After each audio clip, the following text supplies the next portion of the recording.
all about love, and love has no borders. El amor no tiene fronteras.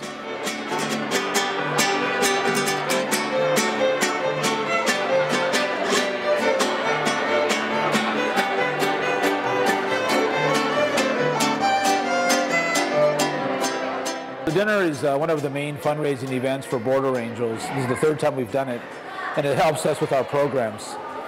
Migrant outreach, going to the desert, visiting the Hopeville Cemetery, visiting the migrants in Tijuana. And we need funding for all of that, to buy the water, the food, the gas. That costs money. So the funding that we get from dinners like this is very important to us.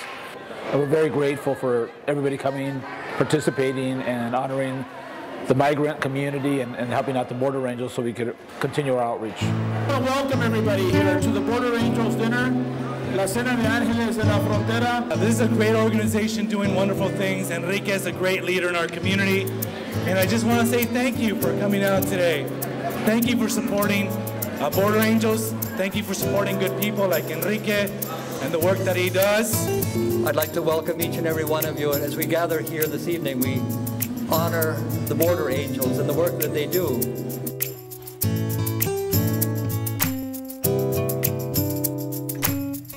One of the big themes that we always have with Border Angels is the power of one, the fact that each one of us can make a big difference. And with the Love Our Children theme and the two awardees, it was very significant. We give 2 annual awards. And we want to start off with the first award, which is called the Roberto Martinez Spirit Award. Roberto Martinez is an icon in our community, and he was my best friend. And he passed away 3 years ago, and many of you know him. He was the one that first brought to light the deaths along the border, Roberto Martinez. So we have an award called the Roberto Martinez Spirit Award. Every year, the Border Angels Roberto Martinez Spirit Award is bestowed upon one distinguished member of the community who embodies the dedication to civil rights and community service that were the hallmarks of the award's namesake. This year, it is my pleasure to award this award on behalf of Border Angels to Victor Torres. Please join me in welcoming and congratulating my friend and colleague, Mr. Victor Torres.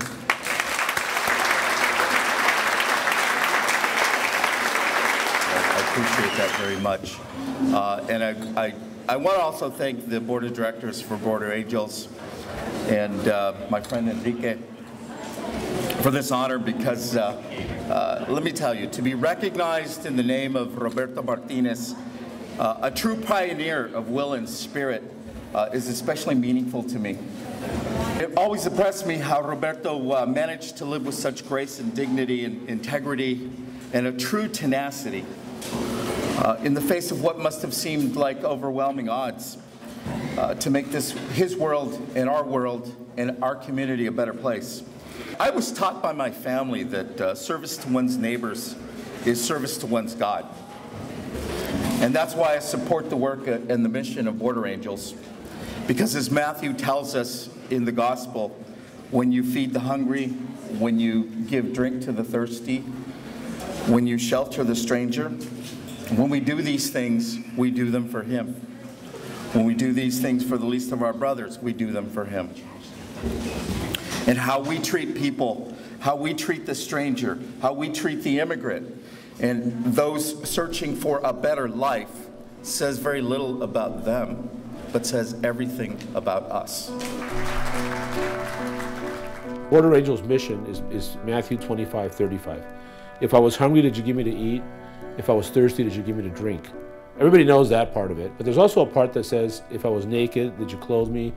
If I was in prison, did you visit me? Well, this part about prison is the part about Mary Brenner. Mary Brenner, better known as Madre Antonia, was a wealthy woman from Beverly Hills, twice divorced, and she decided to go to Tijuana one day with a priest on a tour the priest was taking, and she saw the need of the prisoners in the La Mesa prison in Tijuana. And she ended up living in the La Mesa prison in a 10-by-10 cell for many, many years, and she just passed away not too long ago. So we had 3 great losses: my father, Micaela, Madre Antonia, and but they've laid a foundation for us to move forward. The Border Angels, as you know, is a nonprofit group started 27 years ago, and we've developed a lot of new programs. We've been a 501c3 now for about 12 years. And this year we're introducing some new programs. One of the programs that we're introducing is called CASA, Cariño, Amor, Servicio y Apoyo. And this program is to help our migrant brothers and sisters that are in the canals in Tijuana. A lot of the people that have been deported are now in the canals in Tijuana. And we, Mexicans, and I'm very proud to be Mexican, cannot ask of the North what we're not doing in the South. So we're going down there, and Pam has been doing it, Maria, and some Octavio, some of the people that are here today, and we want to develop a program. Those people that are in those canals want to go home. They're not from Tijuana. They're from other parts of Mexico or Central America. So we're developing this program called CASA. There's other programs out there doing things like this too, and we want to help them. We want to help them, so we have the CASA program. I want to introduce now somebody that has done something for us that nobody else has done, because she's a legend. She's a legend. Many of you know her because she's a famous playwright, and she's written several books and plays and so forth, but the one that most people know is actually called Real Women Have Curves. And that was written by Josefina Lopez. Josefina Lopez, who's here with us tonight.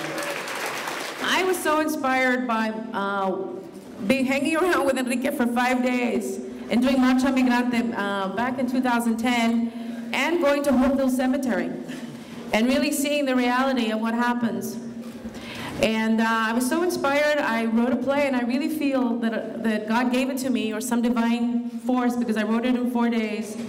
Because there's been so much hate talk about Latino immigrants, and there's been an increase in hate crimes towards Latinos, that I said I have to do something. I have to take a stand for love. Father Greg Boyle, who's the recipient of the Lifetime Achievement Award, is my hero, because he has done what very few people can do, which is to have a corazón. And I think what's so great about Father Greg Boyle is that through his work and really understanding why gangs exist, and really looking at the corazons of all these people who are suffering, and really trying to provide new possibilities, that he really gets to educate us. Like, he wrote this amazing book, the kinds of stories in reality that people have to live in, that thank God there's someone like Father Greg Boyle. He says something about how all of us must make the circle of compassion in our hearts so big so that nobody gets left out. And I remember when I heard it the first time, I was like, wow, that's beautiful. I need to be a bigger person so that in my corazón, nobody gets left out. Not the undocumented, not the gang members, not all the people that we've assigned to be the bad guys or the criminals or the people we dispose of that are disposable. You know, he created Homeboy Industries. He really got it. When there is so much violence and rage, if you do not provide a creative outlet, it's an energy that destroys. But the same energy can be converted to create something. And so he created Homeboy Industries. And he's created thousands of jobs. And so for that, we give Father Greg Boyle the Lifetime Achievement Award. Due to some health challenges, Father Greg Boyle could not be here with us. So let's give a big round of applause to two people who are going to receive the award. We have Brian Dector and Steve Avalos. All right. Thank you.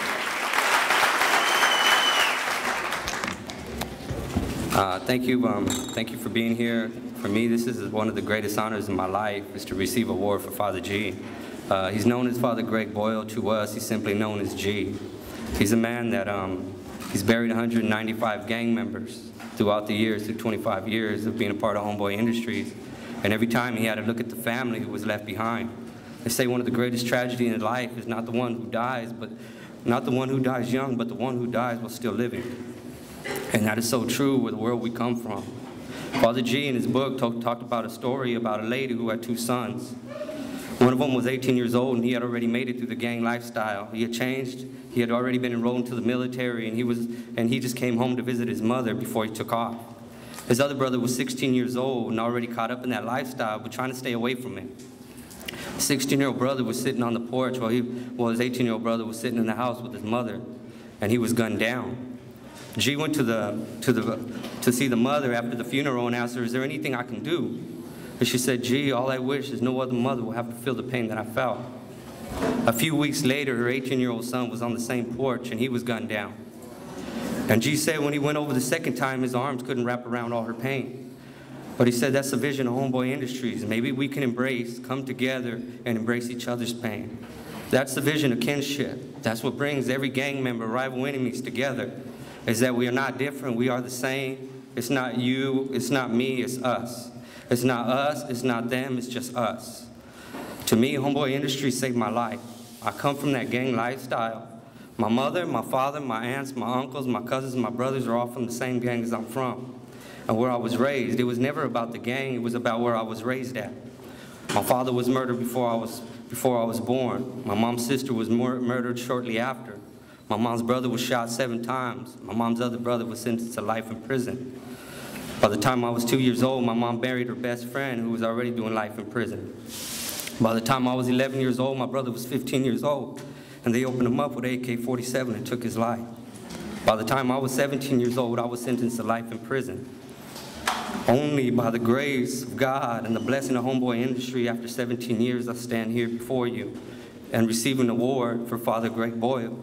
Because what society would call as the outcast, the G puts us first. And there was something written by Cardinal Henry Newman. He once said, he said, I have a mission. God has created me to do some definite service. He has committed some work to me, which he has not committed to another.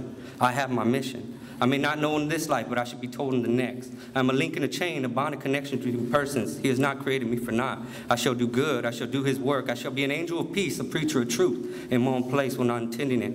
If only I keep his commandments, wherever I am, I can never be thrown away. If I am in sickness, my sickness will serve him. He does nothing in vain. He knows what he's about. He may take away my friends, throw me among strangers, hide my future from me, make my spirit sing, but still he knows what he's about. Therefore, I will trust in him. I have my mission. Our mission is to make a difference in this world. Thank you on behalf of Homeboy Industry.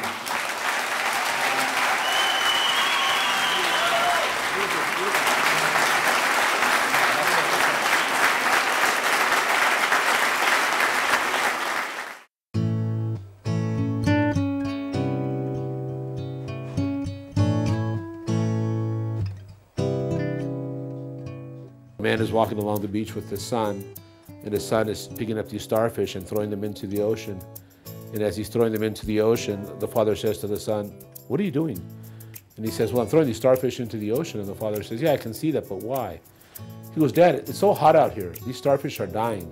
The sun is so bright and the tide's gone in." And the father says, "Yeah, but there's thousands of starfish. What you do doesn't make a difference." And the little boy picks up a starfish and he shows it to his dad and he says, "It'll make a difference to this one." The power of one.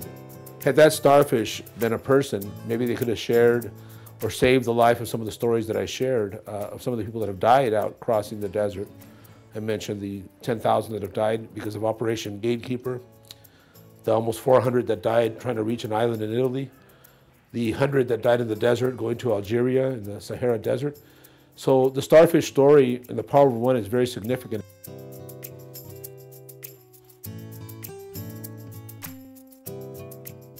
So thank you, all of the sponsors, all of the people that donated auction items, all the artists that brought some of their art, all the people that worked on filming, on documenting, on playing music, and serving the food, the ice cream. It was fantastic. Los Reyes Restaurant, Mariposa Ice Cream. And especially thanks to all of you for coming and joining us for the Border Angels dinner this past, just a couple of days ago in Bread and Salt Restaurant. It's very important that we continue with our efforts, and your support, your donations is what allows us to continue saving lives. And we're really appreciative. Our success is based on your participation, the power of one. So muchas gracias y sí se puede.